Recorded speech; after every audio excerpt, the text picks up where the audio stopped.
Olá pessoal, preparei um material aqui, uma revisão para que vocês possam estudar um pouquinho melhor para a primeira prova geral deste ano.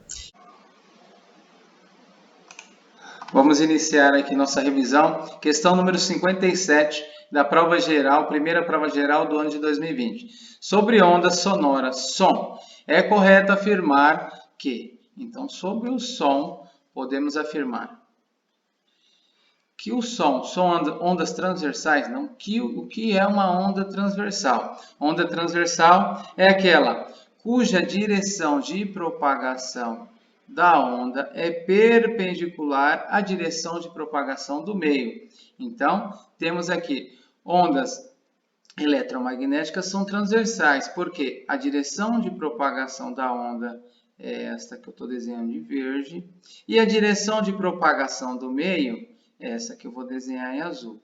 Então, o ângulo formado entre elas é 90 graus, eu posso falar que essa direção de propagação das moléculas do meio e da onda são perpendiculares. Então, o som não é uma onda transversal. O som é uma onda longitudinal, porque a direção de propagação da onda coincide com a direção de propagação do meio. Item B. O som são ondas eletromagnéticas? Não. Exemplo de onda eletromagnética é a luz. Ondas eletromagnéticas não precisam de um meio material para se propagar. O som precisa de um meio material para se propagar. O B não pode ser. Se propaga no vácuo com velocidade da luz. Não, o som não se propaga no vácuo, porque ele precisa do meio material. O C também não pode ser. Necessitam de um meio material para se propagar. E isso, o som precisa de um meio material para se propagar. Então, a alternativa correta é a D. Item E, só se formam a partir do movimento de cargas elétricas. Não, isso não é verdade. Vamos para a questão 58 agora. 58. Então, o que eu tenho? Duas esferas metálicas idênticas, 1 e 2. Quando ele fala esferas metálicas idênticas, significa que as cargas elétricas num processo de eletrização por contato se distribuem de maneira igualitária, respectivamente igual Q1 menos 2 coulombs, Q2 igual a menos 6 coulombs. Então, inicialmente separadas, após o contato, a carga final das esferas é. Então, o que eu sei? Que a carga final das esferas, que eu chamarei de Q'1, carga final da esfera 1, Q'2, carga final da esfera 2, vai ser igual ao quê? Vai ser igual à carga que é a carga 1 mais a carga 2, tudo isso dividido por 2. Então, a carga final da minha esfera 1 e da minha esfera 2 será igual. A carga 1 inicialmente está com menos 2 coulombs. Menos 2 coulombs. Mais a carga 2. A carga 2 tem 6 coulombs. Então, o que nós vamos fazer aqui? Devo 2, tenho 6, fiquei com 4. 4 dividido por 2 dá 2 coulombs. Logo, a nossa alternativa é letra D. Q'1 é igual a Q'... Opa, não. Deixa eu apagar aqui. Não, isso não. Q'1 é igual a Q'2, que é igual ao nosso 2 coulombs. Alternativa A. Q'1 é igual a Q'2, que é igual a mais 2 coulombs. Vamos para a questão 59 agora. 59. Um corpo possui uma quantidade de 5 vezes 10 a 12 elétrons a mais. Então, aquele N da nossa fórmula. Quantificação da carga elétrica é Q é igual a N vezes E. O nosso E, a nossa carga elementar, N, lembra-se, é a quantidade de cargas elétricas que eu tenho em excesso, a diferença entre prótons e elétrons. Um corpo possui uma quantidade de carga 5 vezes 10 a 12 elétrons a mais do que o número de prótons. Opa, eu sei que esse corpo está carregado. Primeiramente, elétrons sobrando, pessoal, elétrons sobrando, esse corpo está carregado. negativamente. Sabendo que a carga alimentar é 1,6 vezes 10 a menos 19, qual a carga elétrica desse corpo? Só vamos substituir nossa fórmula aqui, igualzinho nós fizemos na aula. Q é igual. Quem que é o meu E? N. 5 vezes 10 a 12. Quem que é o meu E? 1,6 vezes 10 a menos 19. Então, a minha carga é igual. 5 vezes 6, 30. Coloco o 0, vai 3. 5 vezes 1, 5. 3, 8. Um número depois da vírgula. Então, 5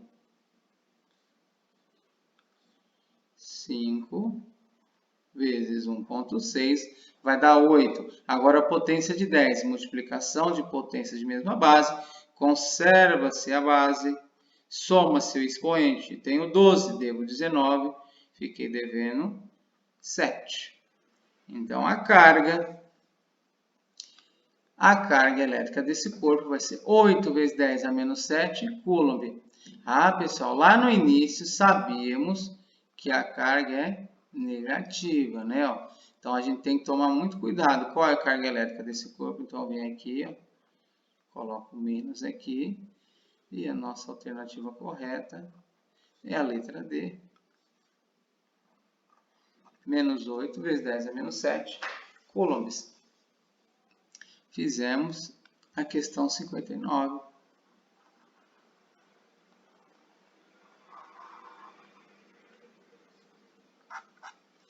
Vamos para a próxima questão. Então, vamos lá para a questão número 60. Na tabela a seguir, temos os valores aproximados para os comprimentos de ondas das várias cores do espectro eletromagnético. Então, tem aqui da violeta até o vermelho. Então, essa tabela me traz a cor com o comprimento de onda. Deveremos prestar atenção que o comprimento de onda está em angstrom. E logo abaixo ele dá a correspondência. 1 angstrom é igual a 10 a menos 10 metros. Então, para converter de angstrom para metro, basta multiplicar esses valores por 10 a 10 elevado a menos 10. Pergunta, qual é a faixa de frequência aproximada da luz azul? Então, fui lá na luz azul. A luz azul tem comprimento de onda que varia de 4.300 até 4.700. Então, aqui estamos com conteúdo de ondulatória. Então, temos que lembrar a equação fundamental da ondulatória.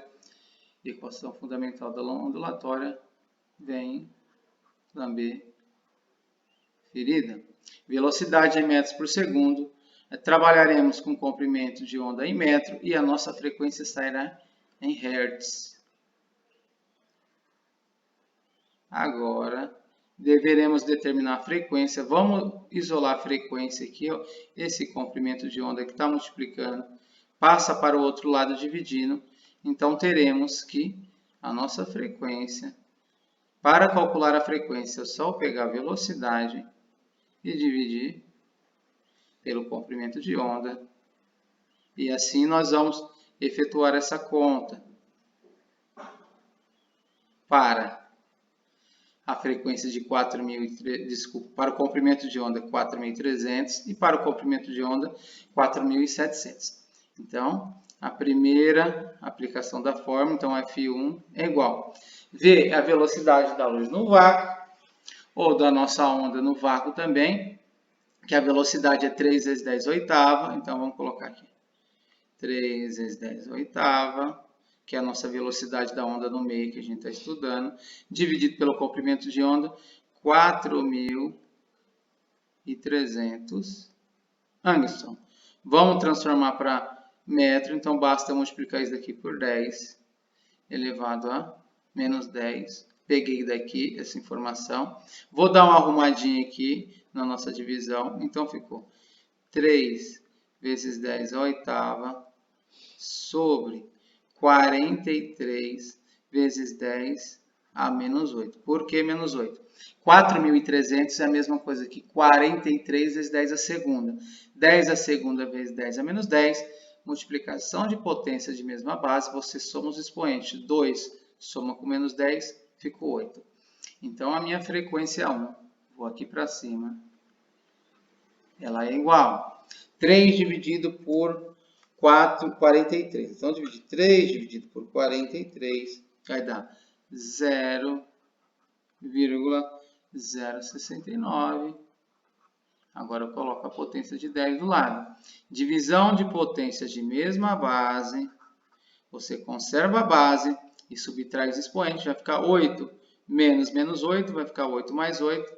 8 mais 8, 16. Então, a nossa potência de 10 é 16. Então, a nossa frequência 1 é igual. Transformando para a notação científica, vai ficar 6,9 vezes 10. Aqui embaixo, a vírgula andou 2 casas, aumentou a parte de baixo, lá em cima diminuiu. Ó, tinha antes 0,069, agora eu tenho 6,9, comparando esses dois números aqui, ó, e embaixo aumentou, então lá em cima diminuiu.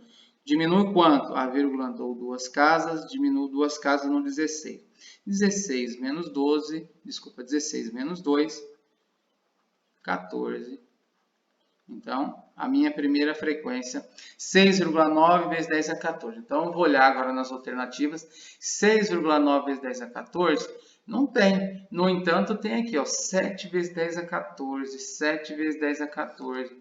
Então, essa nossa frequência, como é o valor aproximado, então, nossa frequência 1, aproximado para o valor arredondando esse número aqui, o valor mais próximo que nós caímos é 7 vezes 10 a 14 Hz. Então, determinamos a primeira frequência. Vamos fazer a mesma história para a segunda frequência. Então, vai ser o F2. Quem que é meu F2? Continua a minha velocidade da luz no vácuo, 3 vezes 10 a oitava, dividido agora pelo meu segundo comprimento de onda, 4.700 vezes 10 a menos 10. Da mesma maneira que eu fiz anteriormente, então ficou 3 vezes 10 a oitava sobre 47 vezes 10 a menos 8. Meu F2 é igual. Então, eu vou dividir agora 3 dividido por 47, que vai dar 0,063 vezes 10 elevado à divisão de potência de mesma base, vai dar 16. Nós já fizemos essa conta aqui do ladinho.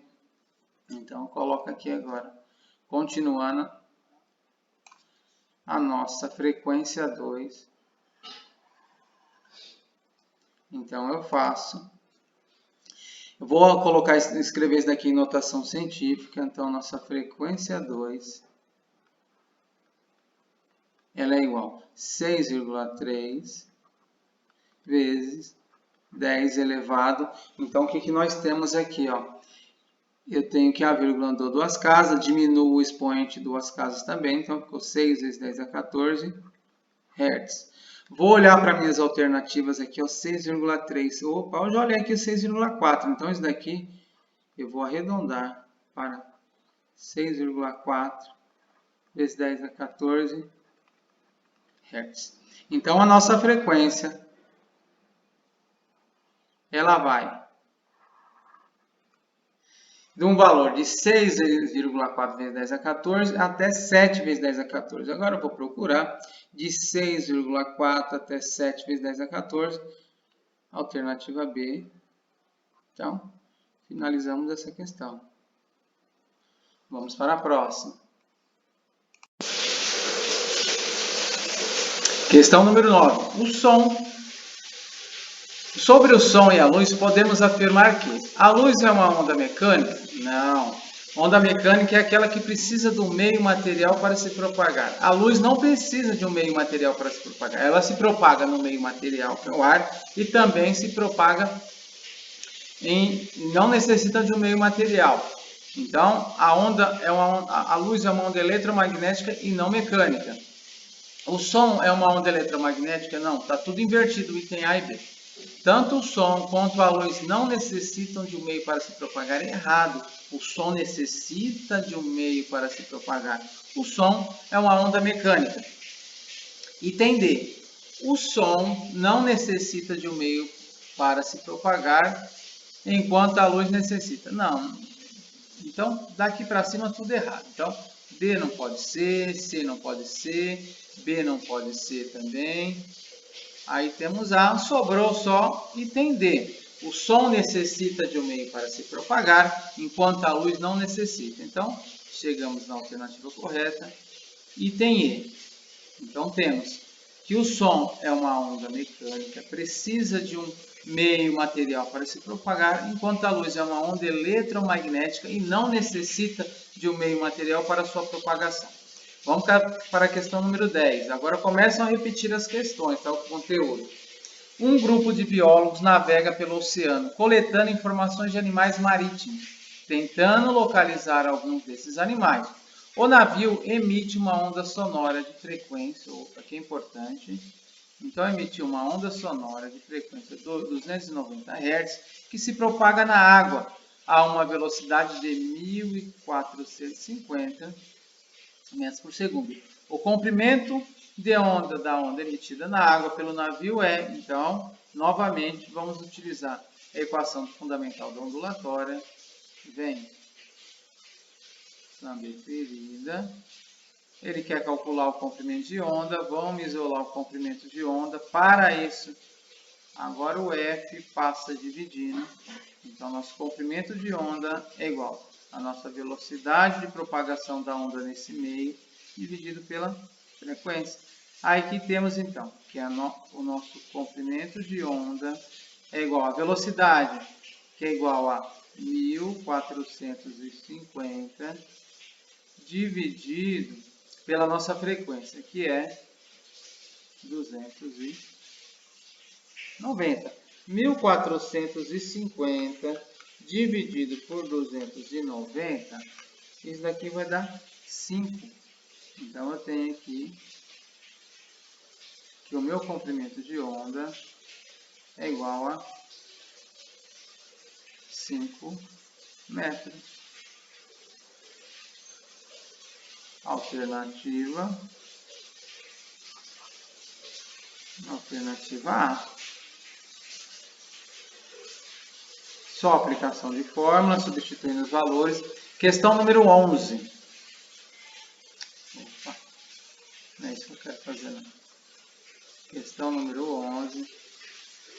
Então, temos lá. Na aula de laboratório,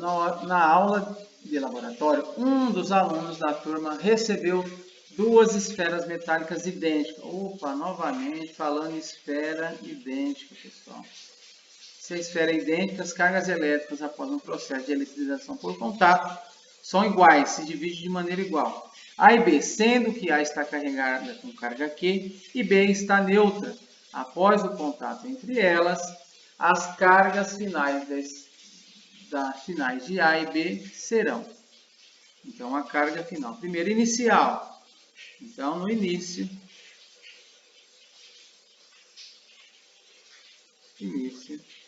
eu tenho carga do A é igual carga Q. Carga de B no início é igual. Está neutro. Se está neutro, carga zero. No final, o que vai acontecer? Depois do processo de eletrização, sabemos que a carga do A será igual à carga do B. Então, no final, teremos que a carga do A é igual à carga do B. E qual o valor? Então, eu vou somar o valor da carga do A no início, mais o valor da carga do B no início, que é zero, e tudo isso dividido por 2. Q mais zero dividido por 2, isso vai dar Q sobre 2. Então, a carga final do A é igual à carga final do B, que vale Q sobre 2. Q do A é igual a Q do B. Q do A é igual a Q do B, que vale Q sobre 2. Chegamos na alternativa B. 11 é B. Vamos para a questão número 12. Após um processo de eletrização, o corpo eletrizado possui 6 vezes 10 a 18 elétrons e 4,8 vezes 10 a 12 prótons. Opa! Então, 6 vezes 10 a 12 elétrons, 4,8 vezes 10 a 12 prótons, a potência é igual, 10 a 12, 10 a 12. Estamos sabendo aqui, a quantidade de elétrons é maior do que a quantidade de prótons. Então, a carga desse corpo vai ser negativa. Nós temos elétrons sobrando. Então, a gente já fica com isso daqui, ó. Coloca um sinalzinho de menos aqui. Sabemos que a nossa carga será negativa. Sabendo que a carga alimentar é 1,6 vezes 10 a menos 19, a carga elétrica desse corpo, para determinar a carga elétrica, utilizaremos Q é igual a N vezes o E. Lembrando que N é a diferença entre prótons e elétrons. Então, ficou 6,4 vezes 10 a 12 menos 4,8 vezes 10 a 12. O nosso N equivale a 6,4 menos 4,8. Então, isso daqui vai dar 1,6 vezes 10 a 12 elétrons sobrando. 6 mais 8, 14, vai 1. 1 mais 4, 5. Ok, já sei o valor do N. Agora vamos substituir na fórmula. Determinei o nosso valor do N. O nosso E eu já tenho que foi dado aqui, ó.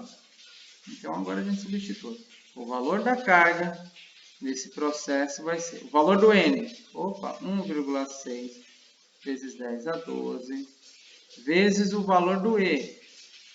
1,6 vezes 10 a menos 19.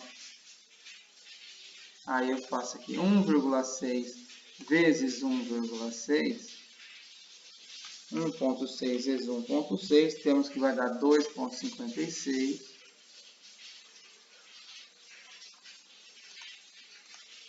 Então, a nossa carga é igual a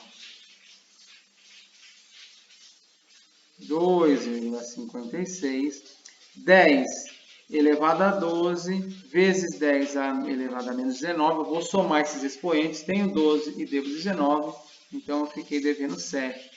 10 elevado a menos 7. Unidade de medida de carga elétrica é o Coulomb.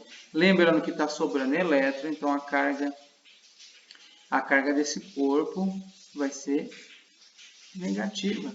Menos 2,56 vezes 10 a sétima vai dar a alternativa, que é o I, né? Menos 2,56 vezes 10 a menos 7 Coulomb. Alternativa E. Questão número 12. E de elefante. Finalizamos a questão número 12. Próxima questão, questão 29. Questão 29, questão de 2018 aqui, ó. Três pequenas esferas condutoras. Opa, pessoal, ó, mudou a questão, então provavelmente vai ser processo de eletrização por contato. 3 esferas condutoras, M, N, P, idênticas. Por que o cara fala idênticas? Porque após o contato, a gente pode pegar a quantidade de carga que a gente tinha inicialmente e dividir pela quantidade de corpos que estão entrando em contato. No nosso caso agora são três esferas, M, N e P. Estão eletrizadas com carga mais 6, então já vou colocar aqui. Então, eu tenho uma esfera M, uma esfera N e uma esfera P.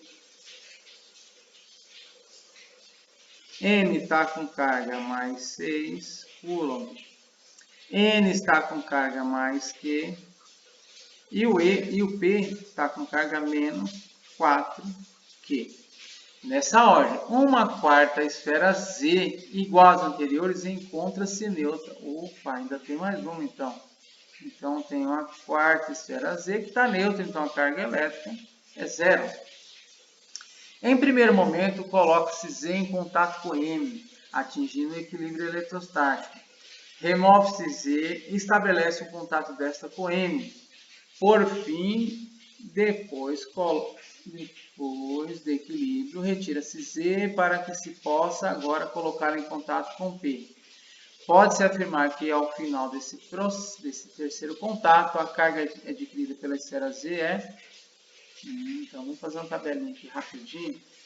Então, nós temos as 4, eu tenho 4 esferas.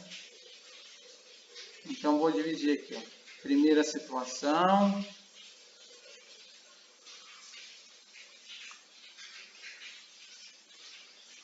Segunda e terceira. Segunda e terceira situação.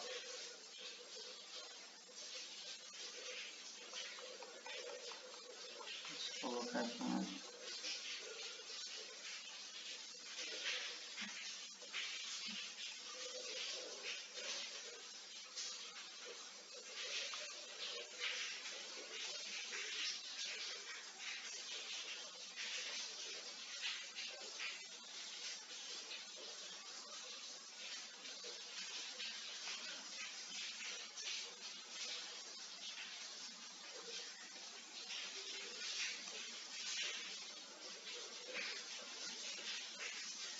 Então, vamos analisar agora com calma.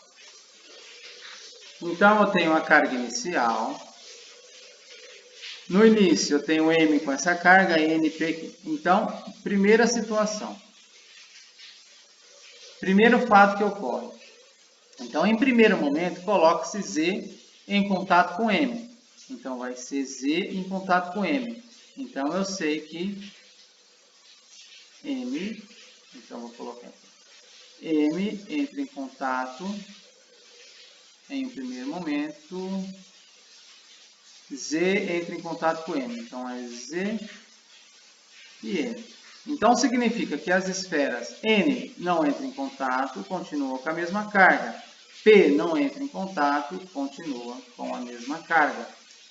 Aí, então, o que ele faz? Em primeiro momento, coloca-se Z em contato com M, atingindo o equilíbrio eletrostático, remove-se Z.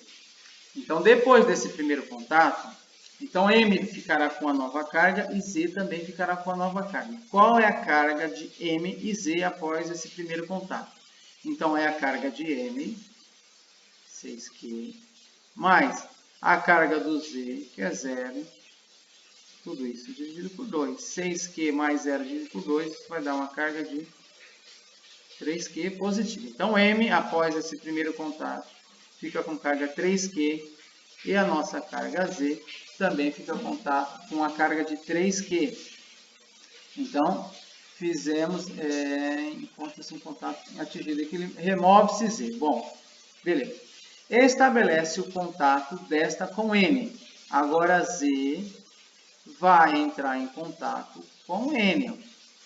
Em um primeiro momento, coloca-se Z em contato com M. Atingido o equilíbrio eletrostático, remove-se Z. Estabelece o contato com M. Então, vai ser N com Z agora. Então, significa que o M não participa, então continua com a mesma carga. O P não participa, continua com a mesma carga. Então, aqui nós estamos na segunda situação. Então, agora eu vou determinar a carga do N e o Z depois do contato. Então, o que eu tenho que fazer? Soma-se a carga do N, soma-se com a carga do Z, que agora vale 3Q, e tudo isso eu divido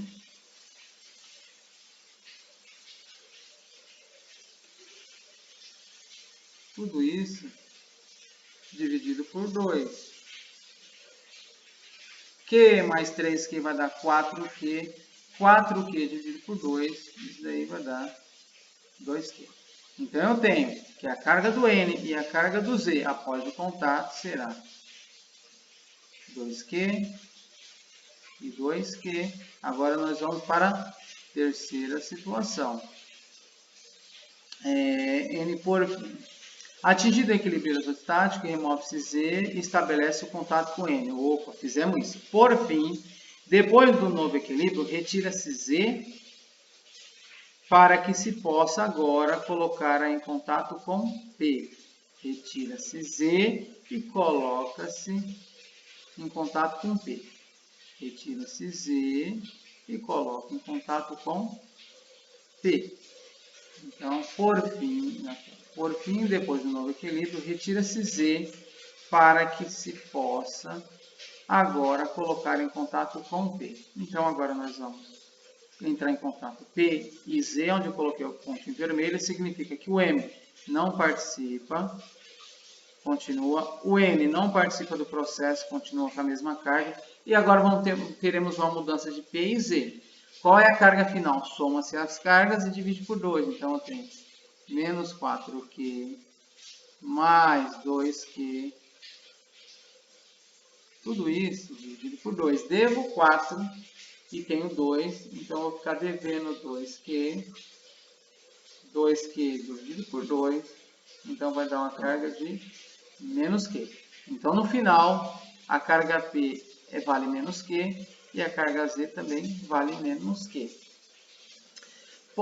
Então, finalizando. Pode-se afirmar que ao final desse processo, desse terceiro contato, a carga adquirida pela esfera Z é, então, a carga adquirida pela esfera Z menos Q.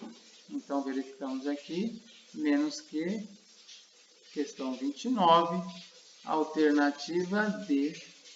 Essa questão aqui foi mais demorada, tem que fazer com calma, monta a tabelinha. Vamos para a questão número 30 agora. Impedido de brincar com seus amigos na rua pela forte tempestade que caía lá fora, Juninho pôs-se a lamentar junto à janela, esperando ansiosamente pelo clarear do tempo, enquanto via a chuva torrencial não dar sinais de trégua. Fez uma observação interessante. Sempre que visualizava um relâmpago, ouvia, segundos depois, o som de intensas trovoadas. Nunca ao contrário. Recordando as suas aulas de ondulatória, lembrou-se de que isso ocorria por quê? O som se propaga no vácuo? Não pode ser bem não. O som se propaga no vácuo não pode ser essa. O som não se propaga no vácuo, porque o som é uma onda mecânica e precisa de um meio material para se propagar. A luz do relâmpago é muito intensa? Não é essa a justificativa. A velocidade do som no ar é 340 metros por segundo, isso é verdade. A velocidade do som é menor que a velocidade da luz? Isso é verdade. O meio físico que separa o ar, o meio físico que os separa é o ar. Fosse o vácuo, o som do trovão e a luz do relâmpago chegariam juntos? Não, o som não ia chegar, porque o som é uma onda mecânica. Então, cancela-se. Item I. Lembrou-se de que isso ocorria porque a velocidade do som é 340 metros por segundo, a velocidade do som é menor que a velocidade da luz.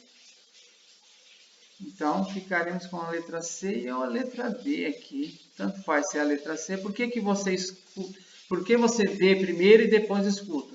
Porque a velocidade do som é menor do que a velocidade da luz. A velocidade do som é menor que a velocidade da luz. Então, essa seria uma justificativa melhor, que relaciona o fenômeno ocorrido. Então, temos que, pelo fato da pessoa primeiro observar e depois escutar, isso ocorre porque a velocidade do som é menor do que a velocidade da luz. Alternativa D, questão número 30, alternativa D. Olá pessoal, então finalizo essa nossa revisão aqui para a prova geral. Gostaria de ter resolvido com vocês as questões de 2020 até 2017, só que infelizmente não deu, tá? O tempo foi curto aqui, tá preparando isso hoje. Hoje é terça-feira, vocês farão a prova amanhã. Então, mas vocês têm uma revisão aí, ó. Corrigir com vocês a prova de 2020, 2019 e 2018 até a metade das questões. Então, finalizo, espero que vocês se deem bem amanhã na prova, boa sorte e até mais.